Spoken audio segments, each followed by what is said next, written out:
శనికి సంబంధించిన ఇనుప వస్తువులు ఆదివారం రోజు కొనకూడదు. ఆదివారం వేటిని కొంటే మంచిదంటే బెల్లం కొంటే చాలా మంచిది. ఎర్రటి వస్తువులు ఏవైనా సరే ఆదివారం కొంటే సూర్యుడి అనుగ్రహం కలుగుతుంది. దానివల్ల మనకు మంచి ప్రయోజనాలు చేకూరతాయి.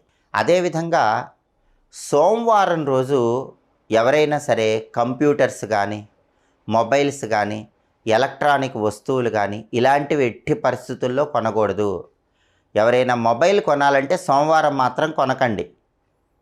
ఎలక్ట్రానిక్ వస్తువులు ఏవి సోమవారం కొనకండి. సోమవారం బియ్యం కొంటే చాలా మంచిది. ఎవరైనా బియ్యం బస్తా ఇంటికి తెచ్చుకోవాలంటే సోమవారం రోజు తెచ్చుకోండి. పాలు కొంటే మంచిది. పాలతో చేసినటువంటి ఉత్పత్తులు, డైరీ ప్రోడక్ట్స్ ఏవైనా సరే సోమవారం కొంటే లక్ష్మీ కటాక్షం కలుగుతుంది. అలాగే వెండి సోమవారం కొంటే చాలా మంచిది. ఎవరైనా సిల్వర్ కొనుక్కోవాలి, సిల్వర్ కొనుక్కోవటం ద్వారా లక్ష్మీ కటాక్షం కలగాలని